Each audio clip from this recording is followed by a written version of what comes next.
Buenos días, buenas tardes a todos y a todas. En primer lugar, agradecerte, Julito, por la invitación, por haber armado este hermoso acto en donde están representadas las distintas, como se decía antes, las distintas organizaciones libres del pueblo, ¿no? De toda la región capital ampliada, y obviamente a todos los compañeros intendentes y correligionario intendente que nos acompañan aquí en esta mesa. Lo digo con mucho cariño, lo digo con mucho cariño. Yo siempre lo dije, yo vengo de una familia radical. Después me hice peronista, pero vengo de una familia radical, así que tengo mucho afecto, inclusive no solo por vos, sino por todos los intendentes radicales de la provincia de Buenos Aires, que todos son, o me animo a decir la gran mayoría de ellos son del campo popular. Podemos tener algunas diferencias, pero son radicales del campo popular, los intendentes radicales de la provincia de Buenos Aires y nuestros compañeros. Bueno, hemos escuchado palabras que ponen de relieve la importancia de esta actividad que estamos llevando adelante, la creación de este consorcio de gestión y desarrollo que estamos lanzando en el día de hoy. En un ratito va a venir el gobernador, está un poquito atrasado, por lo tanto me pidieron que hable, así que voy a hablar un rato. Ya está saliendo de Moreno para acá, así que tenemos un ratito para charlar, cosa que a mí me gusta particularmente, y sobre todo para explicar de qué se trata esto, porque a veces nuestros discursos son discursos que ponen de relieve los aspectos principales y quedan de lado los aspectos operativos, que muchas veces son los que encierran la letra chica de la importancia de cuando uno larga una institución, un organismo, como en este caso un consorcio de gestión y desarrollo. Por eso quería empezar con eso, explicando qué es un consorcio de gestión y desarrollo y haciendo uso de las herramientas con las que cuenta la provincia de Buenos Aires, pero que a veces no son utilizadas. La provincia de Buenos Aires tiene una ley de consorcios que nunca fue utilizada, como muchas de las cosas que se hacen. Si se creó una ley de consorcios, creo que hay un solo consorcio creado entre la provincia de Buenos Aires y el municipio de Coronel Suárez. Es un consorcio para temas de producción agropecuaria. Pero tenemos toda una ley en la provincia de Buenos Aires de consorcio, hay un solo consorcio entre la provincia y un municipio. Y el resto no se ha puesto en funcionamiento como consorcio de regiones para el desarrollo común, para la planificación de la producción, para la planificación de la logística, para la planificación de la infraestructura. Estamos trabajando también con otro consorcio, con la creación de otro consorcio, que es el que está vinculado a la autopista Presidente Perón, en donde van a participar más de 11 municipios. Lo que estamos tratando de hacer con el gobierno nacional es que nos den la jurisdicción de la autopista Presidente Perón, porque se desarrolló la obra de la autopista Presidente Perón.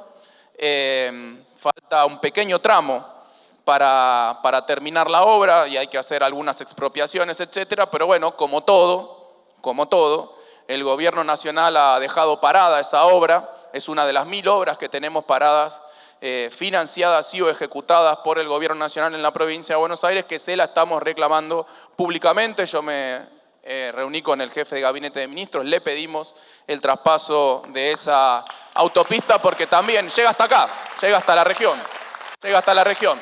La autopista Presidente Perón, que va a ser también una vía, una traza para el desarrollo de las zonas periurbanas del conurbano bonaerense. Pero quiero hablar sobre este consorcio particularmente, este consorcio de gestión y desarrollo de la región capital, que repito, básicamente es un organismo desde el cual pensar, planificar y ejecutar el desarrollo productivo y logístico y de infraestructura de conjunto para toda la región. Se suele decir en términos políticos, cuando se habla de las personas, se habla de los colectivos poblacionales, que nadie se salva solo. Bueno, los municipios tampoco se salvan solos. Los municipios tampoco se salvan solos, no solo trabajando de manera coordinada entre ellos, sino también trabajando con la provincia. Porque hay una discusión que muchas veces la planteó el gobernador, que nosotros creemos que es una discusión muy válida, que hay que darla permanentemente y rediscutirla permanentemente, que es la discusión de las autonomías municipales. Nosotros estamos a favor, obviamente, de las autonomías municipales, pero hay determinados ejes estratégicos que no los pueden manejar solamente los municipios de manera individual. Por poner un ejemplo muy tonto y muy sencillo, cualquier ruta provincial o cualquier ruta nacional que corta 2 o más distritos, eso no lo puede gestionar un solo municipio. Tiene que estar coordinado, tiene que estar articulado, tiene que estar planificado de manera conjunta. Por lo tanto, este consorcio es para eso, para pensar la región, para potenciar esta región que tiene mucha diversidad, mucha riqueza y también muchas necesidades, infraestructuras, logísticas y productivas, sobre todo en algunas partes y en algunos sectores de las que después quiero, si me queda tiempo, hablar un ratito. Entonces, primera cuestión, el consorcio es fundamentalmente, repito, para pensar, planificar y ejecutar aspectos productivos, logísticos y de infraestructura en toda esta región. Algunas cuestiones técnicas que quiero destacar, que son las que vamos a firmar ahora en el convenio. En primer lugar, es un consorcio que tiene una duración de 20 años con la posibilidad de prorrogarlo a 10, o sea que no estamos sacándonos una foto y poniendo un titular en los diarios de La Plata o en los periódicos de la región. Estamos pensando el desarrollo en el mediano plazo. Estamos pensando el desarrollo de la región en el mediano plazo. Después, va a tener una personería propia, este consorcio regional, por la cual eso le va a permitir gestionar sus propios recursos. Gestionar créditos internacionales, gestionar financiamientos en distintas instituciones financieras. O sea que ese impulso también le queremos dar más allá de los aportes que obviamente va a hacer la provincia y los aportes con los que cada presupuesto municipal va a seguir ejecutando su propia obra pública. Vamos a salir a buscar financiamiento, eso, tener una personería propia es lo que nos va a permitir buscar financiamiento propio para llevar adelante las obras de infraestructura con las que requiera la región. Está conformado, como decíamos, obviamente por los 6 municipios representados por sus intendentes. Quiero aprovechar para mandar un gran saludo al Corcho Angueira, gran amigo, que ahora está pasando por una pequeña dolencia que no pudo hacerse presente. Así que Gustavo, Hernán, mandale por favor, Hernán Isurieta, el viceadministrador de Vialidad, un aplauso para el compañero, ex intendente. Así que mándenle un gran abrazo. Pero bueno, todos estos intendentes, el intendente interino y en su momento el Corcho Angueira, van a estar formando parte del Consejo de Administración de este consorcio, del cual también vamos a participar 5 ministerios de la provincia de Buenos Aires. El Ministerio de Gobierno, el Ministerio de Producción, el Ministerio de Desarrollo Agrario, el Ministerio de Infraestructura y el Ministerio de Hábitat, ¿sí? O sea, lo que digo, está enfocado a la producción industrial, agrícola y a los temas de infraestructura, de vivienda, de hábitat y obviamente de las infraestructuras productivas y logísticas que sean necesarias. Va a tener una secretaría ejecutiva, este consorcio, que va a estar en cabeza del Ministerio de Gobierno, para no tener que crear una institución nueva, un ente nuevo. Sabemos que no son momentos en donde uno pueda andar multiplicando las estructuras burocráticas, entonces vamos a utilizar las capacidades del Ministerio de Gobierno en coordinación con las secretarías de gobierno de los municipios para trabajar de manera mancomunada. Y muy importante, bueno, va a tener una comisión fiscalizadora también, como corresponde y como lo establece la ley de consorcios, en donde va a haber un titular y un suplente de cada uno de quienes participan del Consejo de Administración, es decir, de los 5 ministerios provinciales más los 6 municipios. E importantísimo, lo hablábamos con Julio, con el resto de los compañeros antes de empezar este acto, va a tener un consejo asesor. Va a tener un consejo asesor, del cual ya lo anunciamos, lo tenemos que crear, lo tenemos que designar a los integrantes, ya lo anunciamos acá. Todos los integrantes del Consejo Consultivo de la región van a pasar a formar parte de ese consejo asesor, y todos aquellos representantes de instituciones, de organismos, de instituciones y organizaciones libres del pueblo de toda la región que quieran participar de ese consejo asesor van a poder participar aportando ideas, participando en los debates, con voz en los debates. Así que queremos que sea plural, queremos que sea abierto y queremos que sea transparente todo lo que se haga en el marco de este consorcio. Quería dar esas especificaciones porque a veces uno larga los títulos y no se toma el tiempo para explicar de qué se trata ese consorcio. En segundo lugar, algo que vienen diciendo todos los intendentes y que tiene que ver con la potencialidad, con la riqueza, con la diversidad y con la heterogeneidad que tiene toda esta región capital. Nosotros ya estamos haciendo, antes inclusive con financiamiento de la provincia, con ejecución de la provincia de Buenos Aires y financiamiento del CFI, para lo que nos ayudó aquí Cristina Álvarez Rodríguez, un estudio de planificación para la región, se llama Hoja de Ruta para el Desarrollo Productivo de la Región Capital de la Provincia de Buenos Aires. Lo estamos llevando adelante desde la Provincia de Buenos Aires, repito, con financiamiento del Consejo Federal de Inversiones, en donde ya tenemos algunos inputs, pero va a ser insumos que nos van a permitir avanzar en las actividades de planificación. Pero quería dar algunas breves características de la región. Yo sé que no voy a decir nada nuevo, que todos los que están acá forman parte de la región, pero a veces poner de relieve algunos aspectos puntuales de la región para mostrar esa heterogeneidad, esa riqueza y esa diversidad son muy útiles para pensar el crecimiento y el desarrollo de la región. En primer lugar, en términos productivos, esta es una región profundamente productiva, es un motor productivo. La región capital ampliada o la región capital, como nosotros la estamos llamando ahora. Es una potencia productiva de la provincia de Buenos Aires, que, como decía Julio, quizá hoy no tiene un proyecto tan claro hacia dónde ir.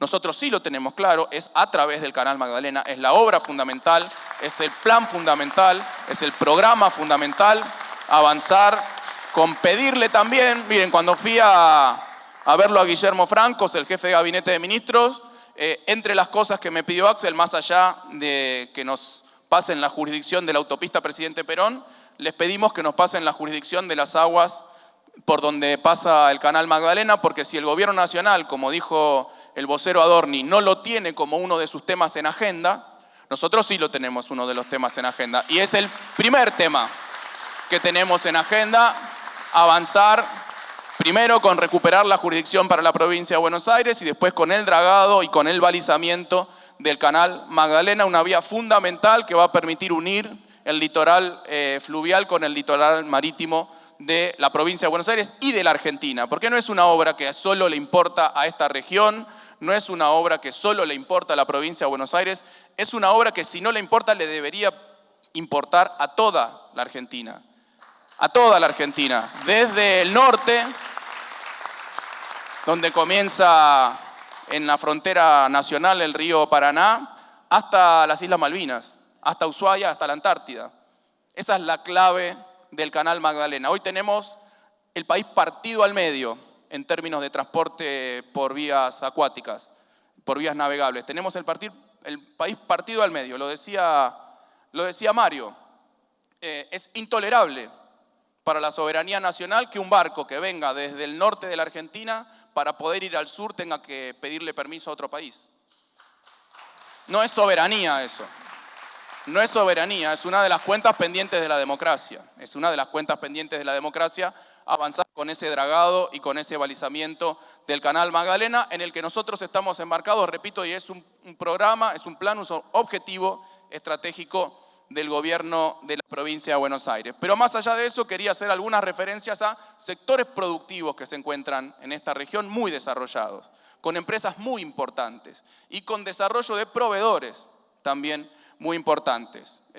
Algunos ejemplos que ahí destacamos. Carne bovina, no solo para la cría, sino para el procesamiento. Tenemos grandes frigoríficos en la región para el procesamiento, para la matanza de ganado y para el procesamiento de la carne bovina. Lácteos, tenemos tambos, tenemos procesamiento de la leche cruda para hacer quesos, para hacer leche fluida, etc. Cueros, tenemos varios establecimientos de curtido y terminación de cueros. Industria metalmecánica importantísima, tenemos acá a Siderar, tenemos a Luar, ¿sí?, que desarrollan sus productos. Petroquímica, obviamente, tenemos todo el petroquímico, el polo petroquímico con la refinación de petróleo, pintura y plástica básica, productos plásticos, y tenemos todo el cordón frutihortícola, florihortícola, mejor dicho, más que frutihortícola, florihortícola, con muchísimos productores ahí en la zona de las afueras de La Plata y de los otros distritos. Es decir, que hay una gran diversidad de actividades productivas. Y después está toda la producción primaria, ¿no? La producción ganadera, toda la producción agrícola en los distritos más rurales o perirrurales. Pero miren este dato, en la región, obviamente el sector, como pasa en casi todas las regiones, en casi todas las regiones, sobre todo urbanas, el sector que más empleo genera es en primer lugar el comercio, pero en segundo lugar es la industria. Es una región industrial, pero que hay muchos sectores, muchos territorios de la región ampliada que no han podido desarrollar muchas de esas potencialidades industriales. O sea, ¿cuál es el desafío? Más allá de que ya se trata de una región industrial, tenemos que ramificar esa industria, tenemos que generar desarrollo de proveedores para establecer nuevas industrias en los otros distritos que hoy no tienen una gran presencia industrial. O sea, una diversidad muy importante en materia productiva, pero también en materia logística y de infraestructuras, que es el otro de los objetivos que nos estamos planteando con la creación del consorcio.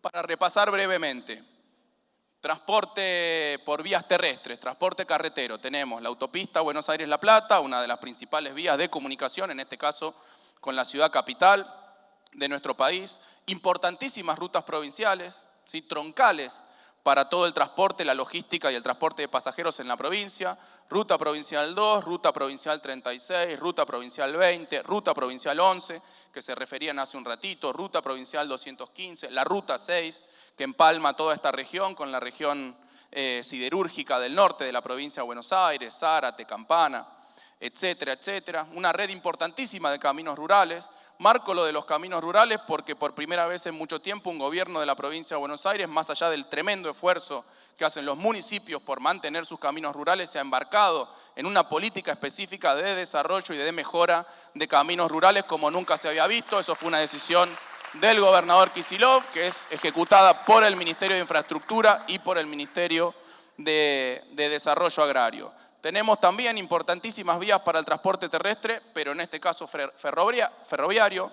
Tenemos el ferrocarril General Roca, que es un ferrocarril de pasajeros, el más conocido, pero también es un ferrocarril de cargas, ¿sí? Que no tengo ninguna duda que hay que potenciarlo y que hay que desarrollar otras vías férreas que han lamentablemente desaparecido en el tiempo por algunas decisiones de gobiernos de un color político parecido al gobierno actual. Aquella política, ustedes se acordarán, en los 90, de ramal que para, ramal que cierra, también afectó a esta región. También las políticas que llevó adelante María Eugenia Vidal también afectaron el ferrocarril en esta región. Transporte aéreo, lo hablaba Julito, tenemos un aeropuerto, hoy en día no tiene vuelos comerciales, ni de transporte de pasajeros, ni de transporte de carga, pero bueno, como lo dijo él, hay que ir mejorando las infraestructuras para hacerlo más atractivo, por lo menos para el transporte de carga, que me dice Julio que hay determinado interés en el desarrollo del transporte de carga. Tenemos 4 aeródromos también, en La Plata, en Ensenada, en Bransen y en Verónica, en Punta Indio. El transporte fluvial, obviamente tenemos el puerto de La Plata, ahí en la Ensenada de Barragán, tenemos la zona franca, tenemos los astilleros, que es un orgullo para la región capital, que algunos trataron de destruirlo. Con la lucha de los trabajadores del astillero se mantuvo vivo. Nuestro desafío, como lo venimos haciendo, es generarle más producción, generarle más valor agregado a ese astillero. Hay puertos privados, Siderar tiene su propio puerto privado y obviamente lo que decíamos recién, para mejorar ese transporte fluvial de toda la Argentina, no solamente de la provincia de Buenos Aires, tenemos que seguir avanzando en el desarrollo del canal Magdalena. O sea que, tanto en términos productivos, tanto en términos logísticos, como tanto en términos de infraestructuras, es una región muy potente en la realidad, pero con mucha potencialidad futura. Y el objetivo, repito, de la creación de este consorcio es fortalecer, profundizar la potencialidad de desarrollo productivo, logístico y de infraestructuras en toda esta región. Ese es el objetivo que marcamos, eso es lo que venimos hablando desde, principio de año, final del año pasado, con los intendentes de la región capital. Hemos tenido varias reuniones con el gobernador, inclusive donde planteamos los distintos objetivos que teníamos al desarrollar este consorcio, y lo que estamos haciendo hoy es ponerlo en marcha. Hoy es el puntapié inicial. nuestro compromiso, que tiene que ser el compromiso obviamente de todos nosotros, los ministros,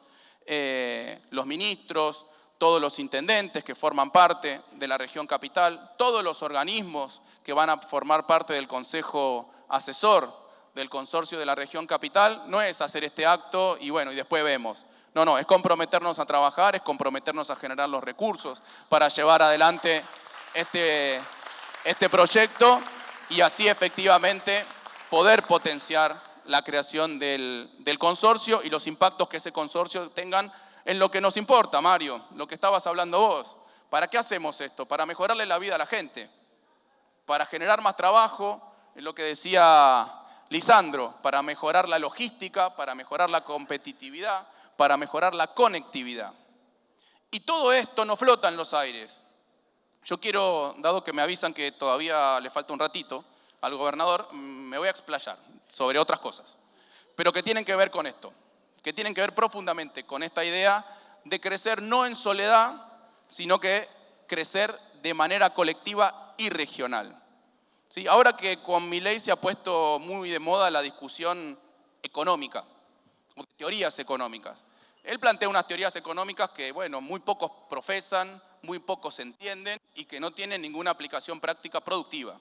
Toda esa teoría económica libertaria, libertaria, austríaca, como dice el gobernador, es una teoría austríaca que ni siquiera se implementó jamás en la historia, ni siquiera en Austria, en ningún lugar del mundo. Hubo muy pocas experiencias, alguna experiencia en alguna localidad de Estados Unidos que terminó con el desastre total y absoluto, pero hay otras doctrinas económicas que sí tienen que ver con esto que estamos haciendo hoy.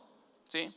Hay unas teorías que se llaman de los clústeres, del crecimiento en racimo, teorías de los distritos industriales, teorías vinculadas a un concepto económico muy básico que se llaman economías de escala externas o externalidades. Y lo explico brevemente. Cuando uno puede generar, por ejemplo, un polo de desarrollo regional con muchas industrias, lo que empieza a suceder es que la competitividad, la eficiencia de cada uno de las células de ese distrito industrial, de cada una de las empresas de ese distrito industrial, empieza a depender de la efectividad, de la eficiencia y de la competitividad del conjunto. ¿Sí? Eso se llama la teoría de los clústeres, que está basada en ese concepto de economías de escala externas, que si crece el conjunto, se benefician cada una de las partes. Al revés de lo que piensan los liberales, que piensan que si cada parte de manera individual y egoísta crece por la propia, se beneficia al conjunto. No es así. No es así. Es al revés. Si se beneficia al conjunto, luego se beneficia cada una de las partes. Son teorías económicas, son conceptos económicos duros. Y no estoy hablando de un estructuralista latinoamericano, no estoy hablando de un autor marxista, no, estoy hablando en este caso de un autor estadounidense llamado Marshall, que era liberal, el que desarrolló este concepto de la teoría de los clústeres o de las economías de escala externas. Así que inclusive los pensadores liberales, inclusive los economistas liberales, entienden que el desarrollo siempre es mucho mejor si se lleva adelante de conjunto que de manera individual.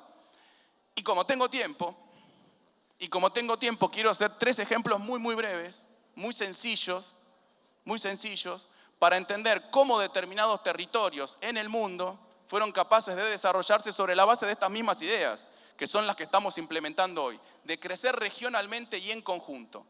Pero no voy a hablar de experiencias de países por los cuales a uno a veces lo señalan. No voy a hablar de China, no voy a hablar de Cuba, no voy a hablar de Venezuela, no voy a hablar de Irán. Voy a hablar de los 3 países capitalistas más desarrollados. Voy a hablar de Estados Unidos, voy a hablar de Alemania y voy a hablar de Japón. Los 3 países capitalistas más desarrollados del mundo hace muchos años. Y de cómo se fueron construyendo sobre la base del desarrollo regional y no sobre la individualidad. Muy breve, repaso histórico muy breve y definiciones políticas que tuvieron que ver con el desarrollo de esos países. Punto 1, Estados Unidos. Estados Unidos eran, antes de independizarse de Gran Bretaña, eran 13 colonias Eran las 13 colonias que tenía Gran Bretaña en América del Norte, ¿no?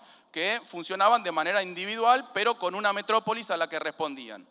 Una de las normativas que había establecido la metrópolis, el imperio, digamos, sobre esas 13 colonias de los Estados Unidos, ¿qué era? Que no podían producir productos industriales. Tenían prohibido producir manufacturas, tenían prohibido producir productos industriales. Solo podían producir materias primas para exportar a Gran Bretaña, lana, algodón, tabaco, maderas, pieles. Solo podían producir eso, exportar a Gran Bretaña. ¿Y qué hacía Gran Bretaña con eso? Las industrializaba. ¿Y qué hacía con eso? Se las volvía a vender a esas 13 colonias. O sea que la parte del león, como se suele decir, ¿quién se la quedaban? ¿Las 13 colonias de América del Norte o se la quedaba Inglaterra? Se la quedaba Inglaterra.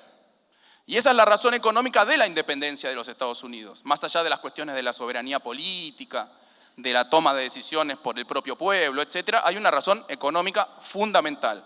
¿Qué hacen esas 13 colonias? Se juntan, como hoy se están juntando. No, esto no quiere decir que estoy haciendo ninguna moción separatista de la región capital. Solamente estoy mostrando cómo distintas regiones con intereses comunes se unen para el bien común, para el desarrollo conjunto. ¿Qué hacen? En 1776, esas 13 colonias se independizan de Inglaterra y empiezan un camino de prosperidad. Se transforman en 100 y pico de años. Desde 1776 hasta más o menos finales de la Segunda Guerra Mundial, un poco más de 150 años, 170 años, se transforman en la principal potencia del mundo, desbancando ¿a quién? A quien antes era su metrópolis. O sea, primera enseñanza, cuando el crecimiento es en conjunto y de manera coordinada y articulada y en pos del beneficio colectivo, las cosas suceden. Con una pastillita además. ¿Quién fue el principal pensador, economista y funcionario que promovió este proceso de desarrollo industrial en los Estados Unidos? Se llama Alexander Hamilton. Es el señor cuya cara está en el billete de $10. Es el señor cuya cara está en el billete de $10. ¿Qué quiero decir? Que en Estados Unidos, como debería ser en cualquier país del mundo, no ponen la cara de cualquiera en un billete. Es un padre de la patria, Hamilton, Alexander Hamilton. Está Washington, está Hamilton, etc. Un padre de la patria. ¿Qué hizo ese padre de la patria? 1790 asume como secretario de Hacienda de los Estados Unidos. En 1791 va al Congreso, a la Cámara de Representantes de los Estados Unidos y presenta un informe, como el informe que nosotros estamos haciendo acá, en donde hace dos cosas. Primero, convence a los diputados, a los representantes de los Estados Unidos, que Estados Unidos no solo tenía que ser un país agrícola, que ya lo era, un país agrícola, sino que los convence, por distintos motivos teóricos, de que tenían que industrializarse.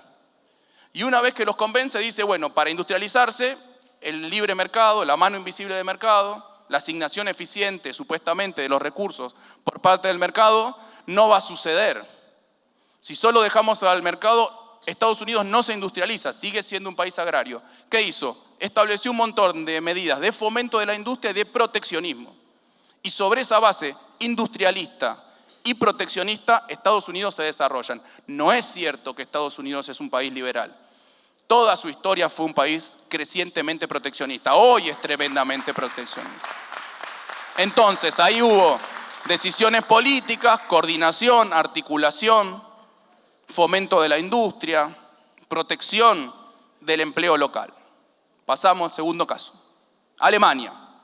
Alemania no fue un país hasta bien entrado el siglo XIX. Era una serie de regiones, esa zona, que funcionaban de manera separada, pobres, muy pobres, también producción agrícola, no tenían producción industrial. En general, toda esa zona industrialmente estaba manejada por Holanda hasta mitad del siglo XIX, toda esa zona del norte de Europa. En un momento, las distintas regiones de Alemania, al igual que hacen hoy estos municipios junto con la provincia de Buenos Aires, deciden establecer algo que lo llamaron la Zollverein, la unión aduanera de los países de lo que después se transformó, de las regiones de los que después se transformó en Alemania. ¿Qué hicieron? Establecieron una política comercial común, es decir, todas esas regiones pusieron las mismas regulaciones al comercio internacional. ¿Para qué? Para proteger las industrias propias, pero se ampliaron. al establecer esas barreras externas comunes y liberalizaron el mercado hacia adentro, eliminaron las fronteras internas. ¿Qué hicieron con eso? Protegieron su industria y ampliaron la escala de producción. ¿Cuál es el resultado de esto? Alemania se constituye como país primero y se transforma en una de las principales potencias industriales del mundo. Hay otro pensador, Friedrich List, que en 1841 escribe un libro muy interesante, lo recomiendo, muy divertido para leer porque hace un repaso de la situación de muchos países del mundo, que se llamó el Sistema Nacional de Economía Política. Y él remarcaba la idea de lo nacional, porque estaba enfocado, a diferencia de los autores liberales, en el desarrollo de las naciones. ¿Sí? No era casualidad que List haya vivido en el exilio en Estados Unidos si fue pupilo, fue discípulo de Hamilton. Hizo exactamente lo mismo que Hamilton en Alemania. Proteger la industria, desarrollar el sistema científico y universitario. Acá nos acompañan representantes de la universidad. Desarrolló todo el sistema científico y todo el sistema universitario y de enseñanza media de Alemania y sobre la base de la incorporación de tecnología, de conocimiento, etcétera, la protección de las industrias y la ampliación del mercado llevó a que Alemania se transforme efectivamente en un país industrializado y desarrollado. O sea, muy parecido a lo que hizo Estados Unidos. Acá no hubo mano invisible del mercado, acá no hubo asignación eficiente de los recursos por el sistema de precios, acá había un Estado que planificaba, que asignaba los recursos, que daba premios, que daba castigos, que protegía, etcétera, etcétera, y que desarrollaba el conocimiento científico y tecnológico. Segundo punto. Tercer punto, Japón. También. Japón, un imperio hacia finales del siglo XIX, un ex imperio en debacle, muy profunda, empobrecido sobre todo vis a vis el desarrollo de estos países de Europa continental, de Estados Unidos y de Inglaterra, que decide avanzar en su proceso de industrialización. ¿Cómo decide avanzar en ese proceso de industrialización Japón? Lo escribe un teórico que no se conoce mucho porque siempre escribió en japonés, pero hay algunos exégetas y algunos divulgadores, llamado Akamatsu, que en el año 35 escribe una caracterización del sector de la producción textil, cómo se había desarrollado la producción textil en Japón desde finales del siglo XIX hasta principios del siglo XX.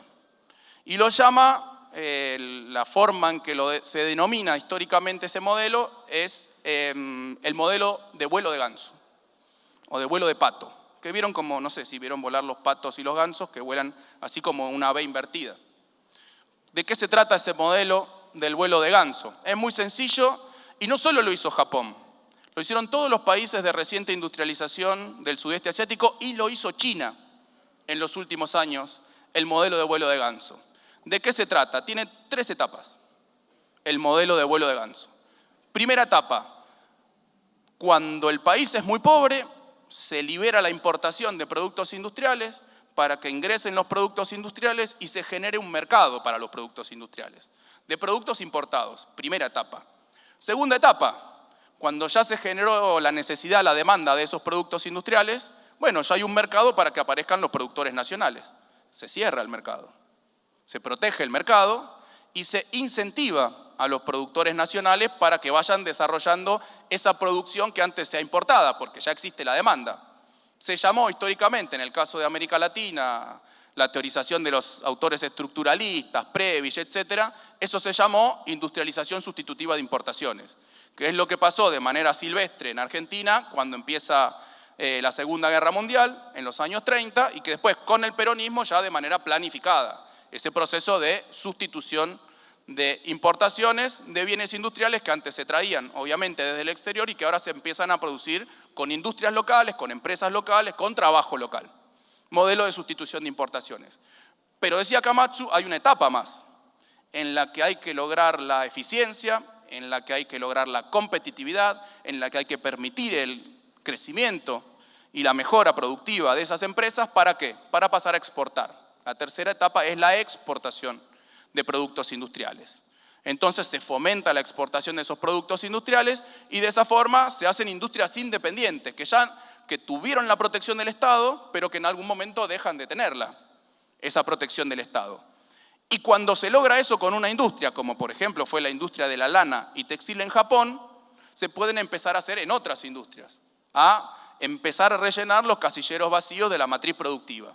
Entonces empezás con la lana, seguís con la producción de ropa de lana y después empezás a poder desarrollar con ese conocimiento determinadas tecnologías para la producción de ropa de lana, maquinarias, equipos, tecnologías, etc.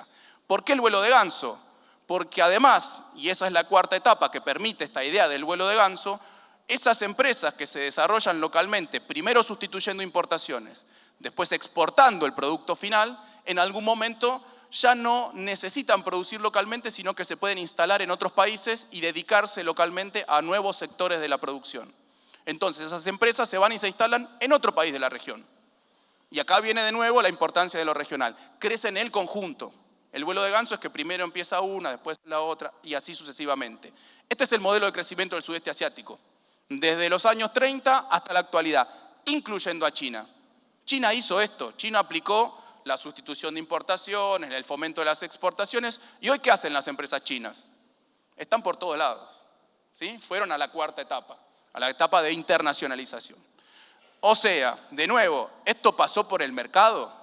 ¿Fue el mercado, solamente el mercado el que determinó esto? No, el sistema de precios funcionó en cierto sentido, pero fue la planificación, fue la articulación entre distintos sectores, entre distintas regiones, entre distintos países, la que permitió, y no digo a cualquier país, a los 3 países capitalistas más desarrollados del mundo, y si uno lo quiere sumar también, ahora en el último momento, a China, ¿sí? A los 4 países capitalistas más desarrollados del mundo, Estados Unidos, Alemania, Japón y China, todos se desarrollaron sobre la base de la planificación, de la participación y la intervención del Estado en la economía sobre decisiones de carácter productivo y de carácter estratégico, de carácter territorial, de carácter logístico, etc.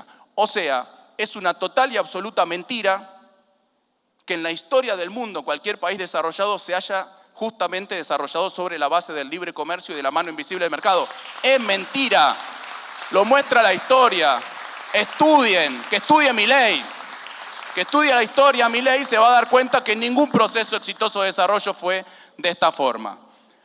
Yo no digo que vamos a hacer eso acá, pero el método es el mismo, porque nosotros no vamos a constituir un país, como si lo hicieron Estados Unidos, como lo hizo Alemania, como lo hizo Japón o como lo que hizo China. Pero el método es el mismo. El método es, obviamente, dejar la libre participación de nuestras empresas, de nuestros sectores productivos, que aprovechen sus capacidades, pero el Estado tiene que fomentar eso. El Estado tiene que participar. Y sobre todo en la generación de conocimiento científico técnico para que no haya solamente una sustitución de importaciones, una producción doméstica, sino para darle competitividad a esa producción. En esta región tenemos un montón de instituciones científicas, tecnológicas y universitarias. La Universidad de La Plata, tenemos ITEC, que ahora la verdad que está bastante venido a menos, pero se sigue trabajando ahí en ITEC, pero como estas cosas son flujos y reflujos, ya vamos a volver a poner en marcha a ITEC para que siga desarrollando tecnología. Tenemos ahí en Pipinas las instalaciones de la CONAE, que hoy también están siendo un poco golpeadas, pero tenemos un proyecto de largo plazo con el proyecto Tronador. Muchísimas instituciones científicas, colegios de profesionales que están acá presentes. La verdad que hay una riqueza, una diversidad, una capacidad de producción de conocimiento, de producción de riqueza, que me parece que tenemos todos los condimentos y nos ponemos a trabajar todos muy, muy articuladamente, como lo hicieron estas experiencias históricas, en poder tener un proceso de desarrollo virtuoso de toda la región. Repito, esto no es una cuestión individual.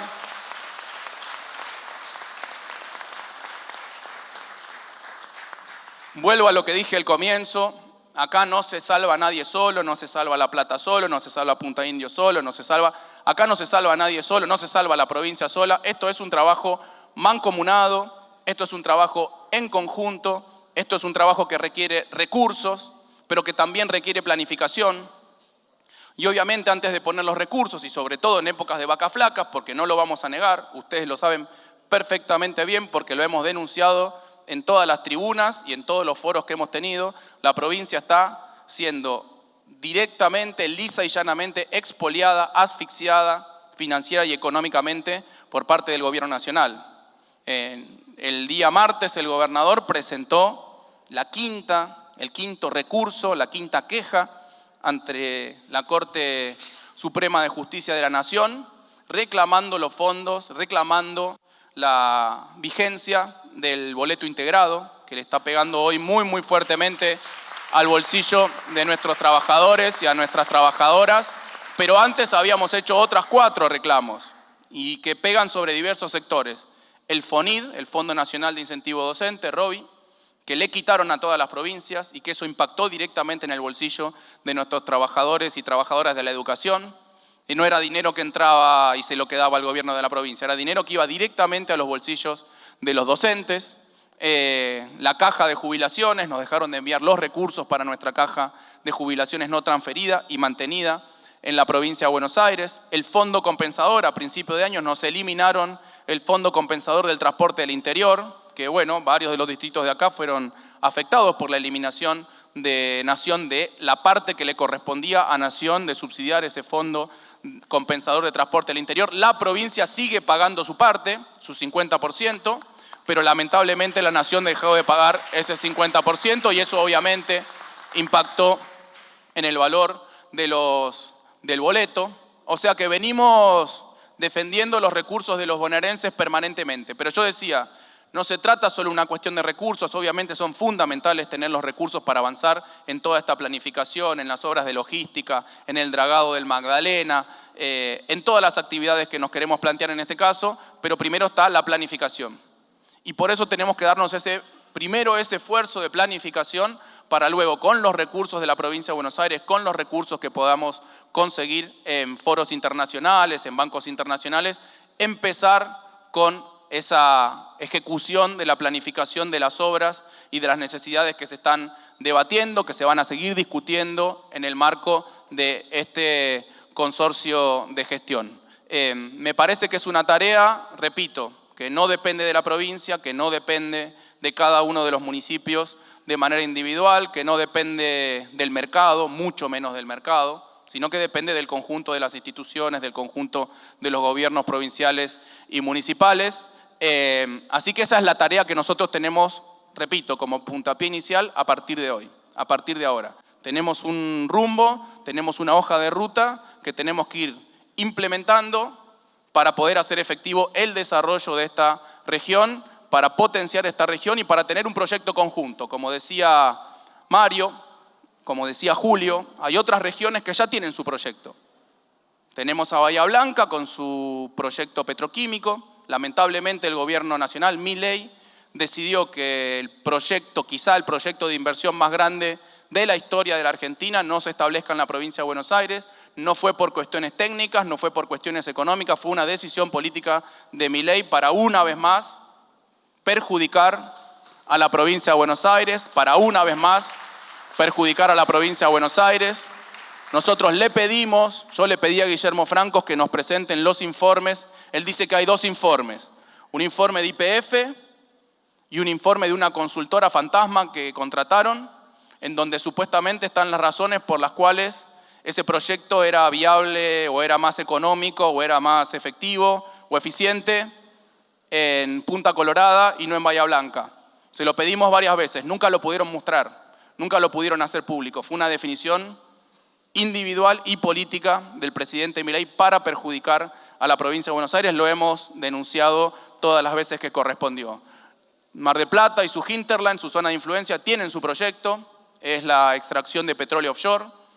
Estamos trabajando, estamos dando todo el apoyo a todas las empresas que están llevando adelante las actividades de sísmica, de investigación sísmica, de perforación, de pozos que están previstas. Ahora, el mes que viene, en octubre, entre octubre y marzo, tenemos toda la sísmica que va a desarrollar Shell sobre las áreas 107, la CAN, la cuenca Argentina Norte 107 y la cuenca Argentina Norte 109 se van a desarrollar todas las actividades de investigación sísmica para detectar el recurso y sobre esa base, sobre el hallazgo eventual de ese recurso, se va a desarrollar toda la zona de Mar del Plata, no solo Mar del Plata, sino toda su zona, en base a las distintas necesidades de desarrollo de proveedores, de fuerza de trabajo capacitada. Ya estamos trabajando, inclusive, Cris, con el CFI, estamos también con un proyecto ya averiguando, investigando, detallando, caracterizando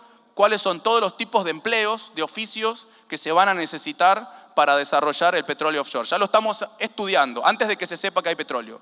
Nosotros ya lo estamos estudiando desde la provincia de Buenos Aires, cuáles son los perfiles, porque vamos a tener que dar carreras técnicas, carreras universitarias para esos perfiles. Yo estudié bastante, el gobernador también lo hizo, cómo fue todo el desarrollo en la zona de Brasil, a partir del petróleo offshore. El Presal, no sé si escucharon, en la zona de Macaé, era un pueblito de pescadores, Macaé. Hoy es la principal la ciudad de Brasil a donde van más aviones y más helicópteros, justamente vinculada al desarrollo del petróleo offshore. Y siguen teniendo sus playas para turismo. Y están mucho más cerca que los eventuales pozos que se van a encontrar en el mar argentino frente a las costas bonaerenses. O sea que también hay un trabajo de planificación en esa zona. No es que estamos mirando esta región, estamos mirando integralmente todas las regiones de la provincia de Buenos Aires con sus proyectos de desarrollo. Repito, acá el principal elemento de este plan de desarrollo productivo, de desarrollo logístico y de desarrollo de infraestructuras es el Canal Magdalena.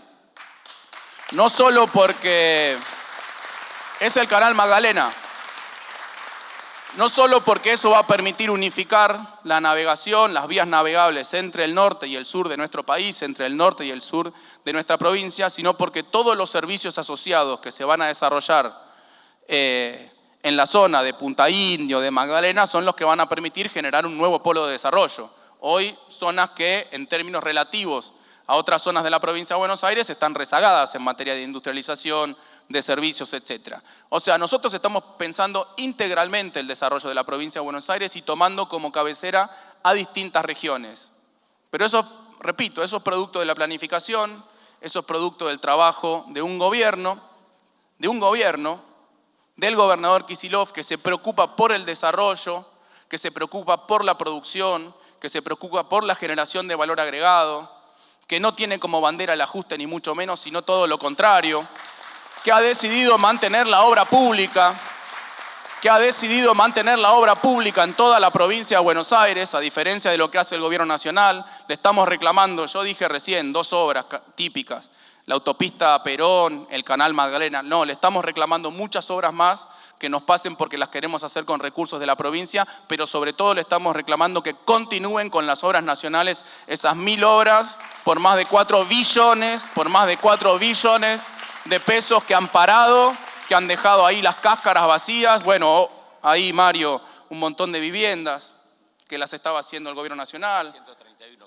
Bueno, en cada uno de los municipios seguramente hay varias obras del gobierno nacional totalmente abandonadas, dejadas ahí a su libre albedrío, en muchos casos cuando son viviendas con riesgo de intrusión. Bueno, con los 1000 problemas que uno trae, 10 minutos más tengo que hablar, Cerru. Yo sigo, yo no tengo problema. Yo sigo. Bueno, eso, nada, estábamos discutiendo, presentando, detallando las razones por las cuales esto tiene sentido. Que esto no es una foto, que esto no es un anuncio vacío, esto es una decisión del gobernador de establecer un programa para desarrollar una de las tantas regiones productivas que tiene la provincia de Buenos Aires, máxime en donde está la ciudad capital de la provincia de Buenos Aires, donde están estos otros 5 distritos que componen la región, que tienen un potencial de crecimiento. La verdad que si el Estado, que si lo planificamos, que si concertamos, repito, con todos los que están acá, con todos los participantes que están acá, yo creo que no tiene techo. Pero bueno, será cuestión de planificación, de recursos y de ejecución con mucha responsabilidad y con una visión de futuro. Pero bueno, no sé, puedo seguir. Yo creo que os estoy aburriendo bastante, pero no sé, si son 10 minutos podemos hacer un pequeño cortecito o le pasamos la palabra al secretario de la CGT. Ahí está.